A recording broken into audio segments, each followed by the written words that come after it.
नमस्कार भक्तों, आज आपको शनिदेव की पूजा विधि का वर्णन करते हैं।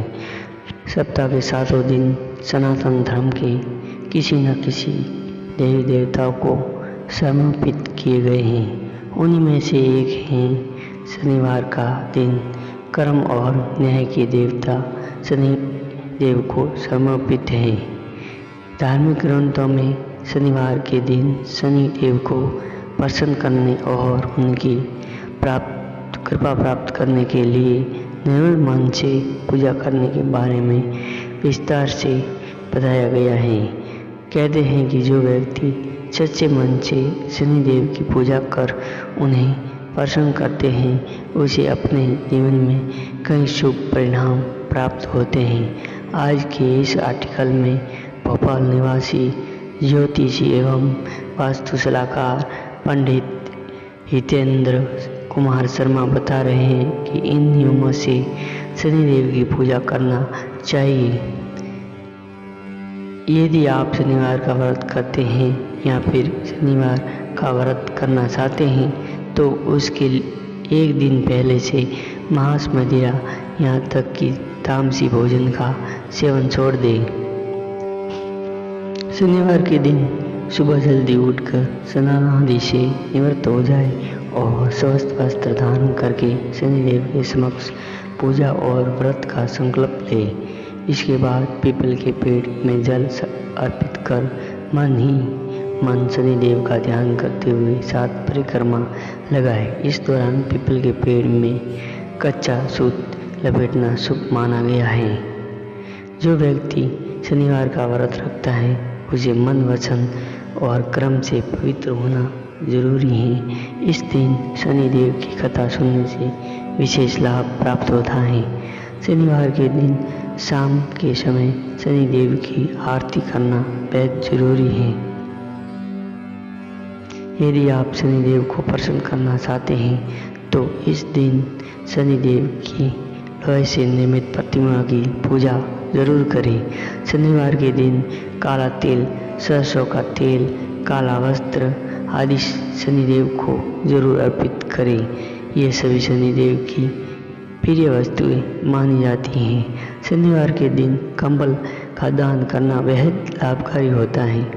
जो व्यक्ति शनिवार के दिन शनि के मंत्र और स्तोत्र का जाप करते हैं उसे शनि की पीड़ा से मुक्ति मिलती है। धार्मिक मान्यताओं के अनुसार शनिवार के दिन स्नान के पानी में 1 चुटकी लाल चंदन डालकर स्नान करना भी बेहद लाभकारी माना जाता है।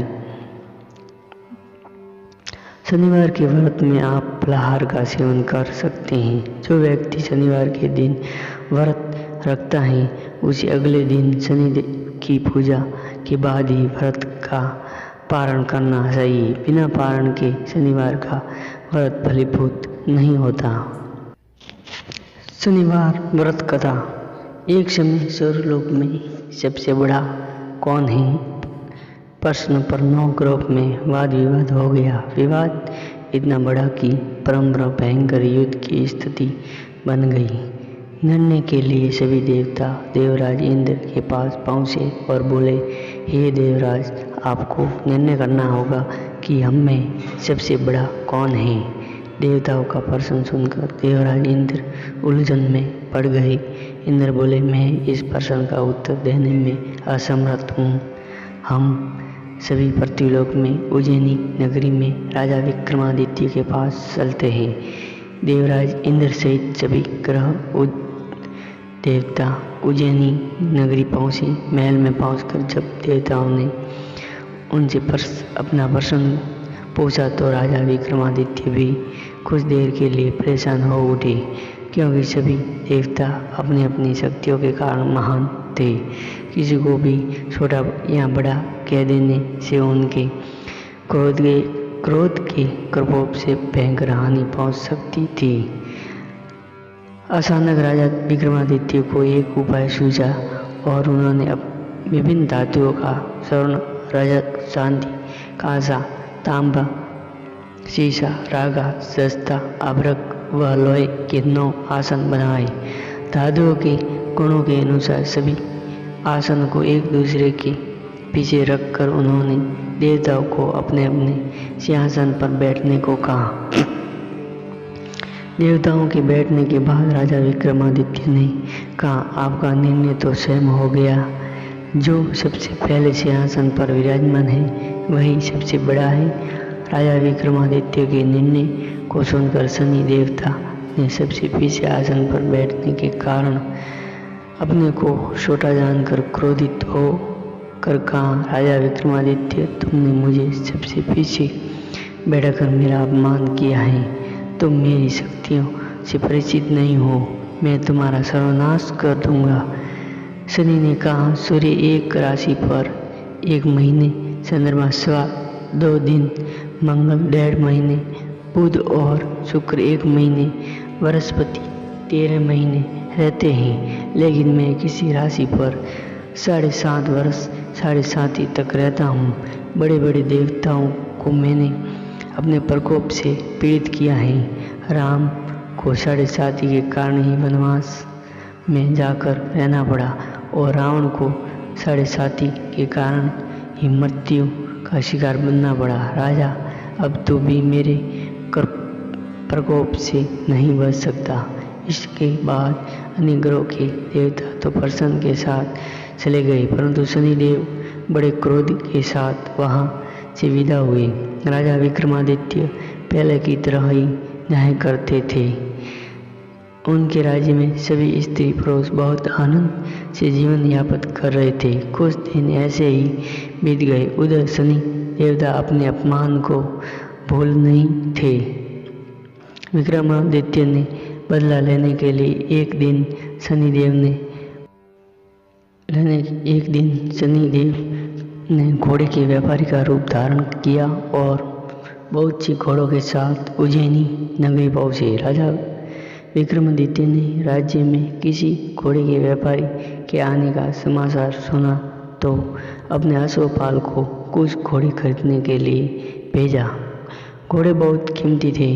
अश्वपाल ने जब वापस लौटकर इस संबंध में बताया तो राजा विक्रमादित्य ने स्वयं आकर एक सुंदर व शक्तिशाली घोड़े को पसंद किया। घोड़े की चाल देखने के लिए राजा उस घोड़े पर सवार हुए तो वह घोड़ा बिजली की गति से दौड़ पड़ा। तेजी से दौड़ता घोड़ा राजा को दूर एक जंगल में ले गया और फिर राजा को वहां गिराकर जंगल में कहीं गायब हो गया। राजा अपने नगर को लौटने के लिए जंगल में भटकने लगा, लेकिन उन्हें लौटने का कोई रास्ता नहीं मिला। राजा को भूख प्यास लग गई। बहुत घूमते घूमते उसे एक चरवाहा मिला। राजा ने उसे पानी मांगा। पानी पीकर राजा ने उस चरवाहे को अपनी अंगूठी दे दी। फिर उससे रास्ता पूछकर वह जंगल से निकलकर पास के नगर में पहुंचा। राजा ने एक सेठ की दुकान पर बैठकर कुछ देर आराम किया। उस सेठ ने राजा से बातचीत की तो राजा ने उसे बताया कि मैं उज्जैनी नगरी से आया हूँ। राजा के कुछ देर दुकान पर बैठने से सेठ जी की बहुत बिक्री हुई। सेठ ने राजा को बहुत भाग्यवान समझा और खुश होकर उसने अपने घर भोजन के लिए ले गया। सेठ के घर में सोने का एक हार खूंटी पर लटका हुआ था। राजा को उस कमरे में छोड़कर सेठ कुछ देर के लिए बाहर गया।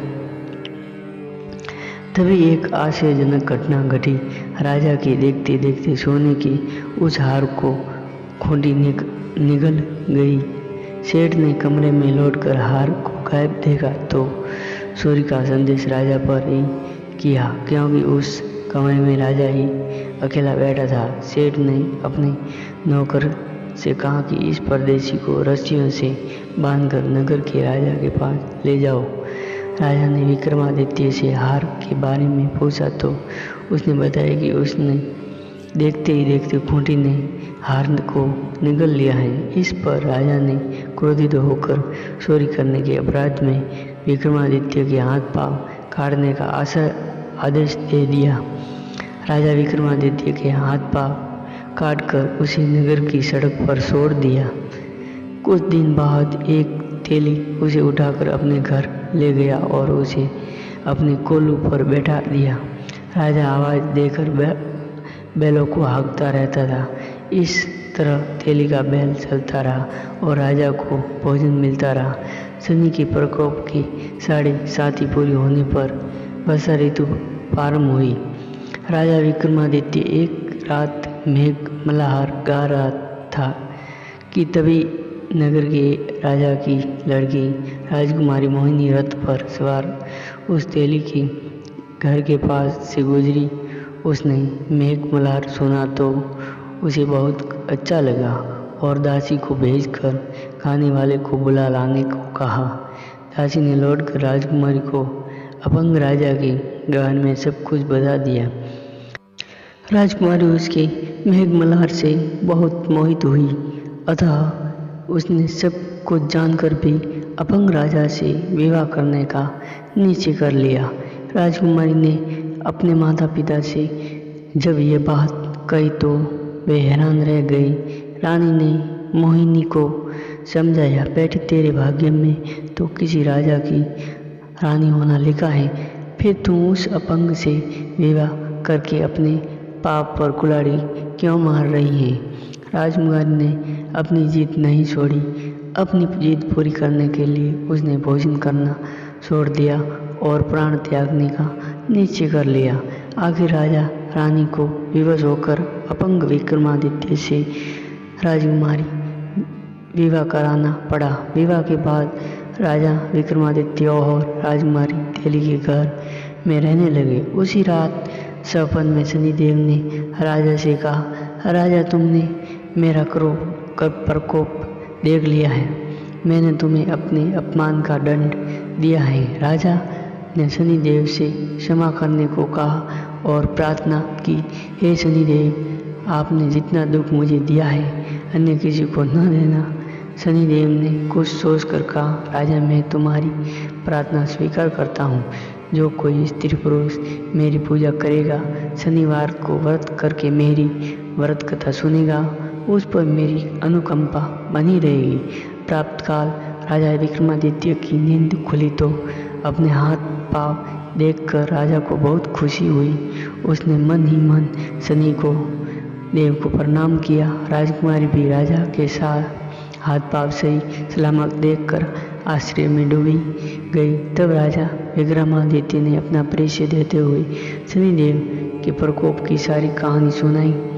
सेठ को जब इस बात का पता चला तो दौड़ता हुआ तेली के घर पहुंचा और राजा के चरणों में गिरकर क्षमा मांगने लगा। राजा ने उन्हें क्षमा कर दिया क्योंकि यह सब तो शनिदेव के प्रकोप के कारण हुआ था। सेठ राजा को अपने घर ले गया और उसे भोजन कराया। भोजन करते समय वहाँ के एक आश्चर्यजनक घटना घटी। सबके देखते देखते उस खूंटी ने हार उगल दिया। सेठ जी ने अपनी बेटी का विवाह भी राजा के साथ करा दिया और बहुत से स्वर्ण आभूषण धन आदि देखकर राजा ने वो विदा किया। राजा विक्रमादित्य राजकुमारी मोहिनी और सेठ की बेटी के साथ उज्जैनी पहुँचे तो नगरवासियों ने हर्ष के साथ उनका स्वागत किया। अगले दिन राजा विक्रमादित्य ने पूरे राज्य में घोषणा कराई कि शनिदेव सब देवों में सर्वश्रेष्ठ हैं। प्रत्येक स्त्री पुरुष शनिवार को उनका व्रत करे और व्रत कथा अवश्य सुने। राजा विक्रमादित्य की घोषणा से शनिदेव बहुत प्रसन्न हुए। शनिदेव का व्रत करने और व्रत कथा सुनने के कारण सभी लोगों की मनोकामनाएं शनिदेव की अनुकंपा से पूरी होने लगी। सभी लोग आनंदपूर्वक रहने लगे। जय शनि महाराज।